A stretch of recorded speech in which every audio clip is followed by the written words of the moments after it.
भूखे को अन्न और प्यासे को पानी। जय बाबा बर्फानी। बाबा बर्फानी जी के सभी प्यारे भक्तों को ओम नमः शिवाय। महादेव के सभी भक्तों को जय श्री अमरनाथ जी। जय बाबा बर्फानी। हर हर महादेव। आज का वीडियो उन सभी लोगों के लिए बहुत महत्वपूर्ण है जो कि पहली बार बाबा अमरनाथ की यात्रा में जा रहे हैं, क्योंकि इस वीडियो में मैं आपको बताऊंगा कि श्री अमरनाथ जी की यात्रा में आपको कौन कौन सी सुविधाएं निःशुल्क प्राप्त होंगी और उन निःशुल्क सुविधाओं का आप किस प्रकार से लाभ उठा पाएंगे। और साथ ही साथ यह भी बताऊंगा कि कौन कौन सी सुविधाएं ऐसी हैं जिनके लिए आपको पैसे खर्च करने पड़ेंगे और इन पेड सुविधाओं के लिए आपको कितना पैसा खर्च करना पड़ेगा, यह भी मैं आपको इस वीडियो में बताऊंगा। और यह सभी इंफॉर्मेशन आपको श्री अमरनाथ जी यात्रा का बजट अनुमान लगाने के लिए ज़रूर काम आएंगे।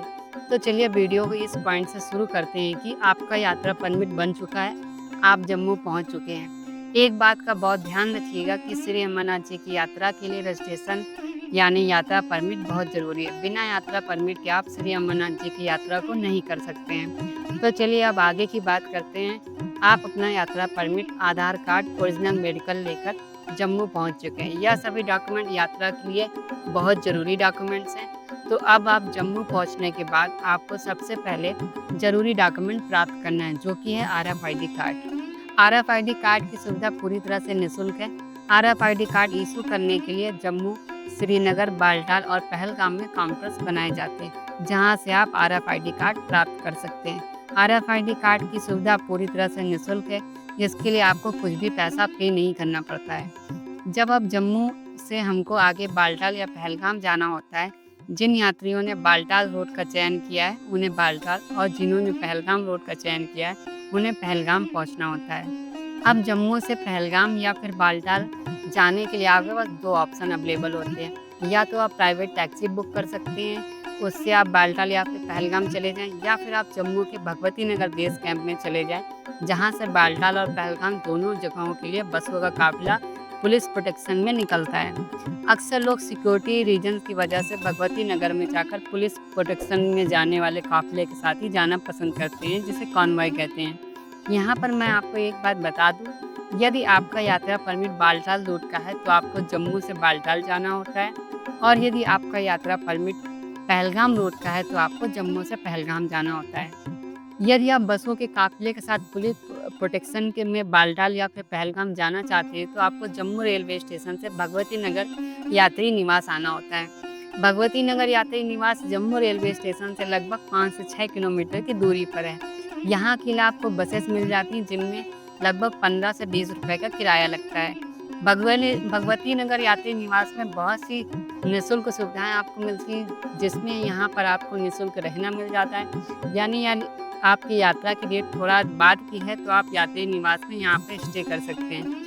यदि यात्री निवास में AC हॉल में स्टे करना चाहते हैं तो उसके लिए आपको नॉमिनल सा चार्ज 50 रुपये पर पर्सन देना होता है। यात्री निवास के अंदर आपको निःशुल्क भोजन भी मिल जाता है, क्योंकि यहाँ पर सुबह, दिन में और शाम में निःशुल्क भंडारे की सुविधा आपको मिल जाती है। अब बात करते हैं भगवती नगर से बालटाल या फिर पहलगाम की ओर जाने वाली बसों की।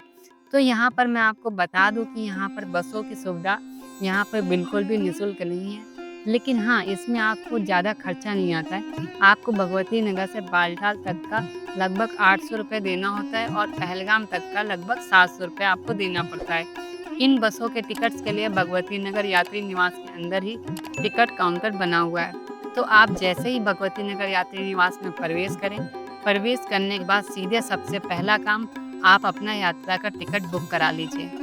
तो चलिए, अब जब आप भगवती नगर से बालटाल या फिर पहलगाम की ओर बस से चलते हैं तो रास्ते में खाने पीने में आपका कोई भी खर्च नहीं होता है, यानी रास्ते में आपको निःशुल्क भोजन की सुविधा मिल जाती है। अब जब बसें आपकी पहलगाम या फिर बालटाल बेस कैंप पर पहुंच जाती हैं तो बेस कैंप पर रहने के लिए आपको टेंट अकोमोडेशन लेना होता है, जो कि निःशुल्क नहीं होता है। इसके लिए आपको 400 से 500 रुपये खर्च करने पड़ते हैं। जब आप पहलगाम से बाबा अमरनाथ की पवित्र गुफा की यात्रा की शुरुआत करते हैं तो आपको बीच में शेषनाग, पंचतरणी पर ही रुकना होता है, जहां पर आपको टेंट अकोमोडेशन आपको 600 से 700 में मिलता है। लेकिन यदि आप यहाँ पर भी फ्री में रुकना चाहते हैं तो आपको इस रोड पर पड़ने वाले एक स्थान पोस्टपत्री पर रुकना होगा। पोस्टपत्री पे आपको फ्री में रहने की सुविधा मिल जाती है।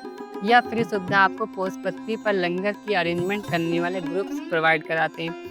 वैसे रास्ते में जिन भी जगहों पर लंगर लगे होते हैं वहाँ पर लंगर के अरेंजमेंट करने वाली संस्थाएं आपको फ्री में रहने के लिए देती हैं, लेकिन उनके पास बड़ी संख्या में अकोमोडेशन नहीं होता है, इसलिए आपको पेड टेंट में स्टे करना पड़ता है। तो इस वीडियो का निचोड़ यही है कि श्री अमरनाथ जी की यात्रा में आपका फूड पर तो बिल्कुल भी खर्चा नहीं होता है, यानी फूड पूरी तरह से निःशुल्क रहता है। कुछ जगहों पर आपको टेंट अकोमोडेशन भी निःशुल्क मिल जाता है, कुछ जगहों पर इसके लिए आपको नॉमिनल फीस पे करनी पड़ती है। श्री अमरनाथ जी की यात्रा में ट्रांसपोर्ट का खर्चा आपको अपना खर्चा करना पड़ता है, ट्रांसपोर्ट यहाँ पर निःशुल्क नहीं मिलता है।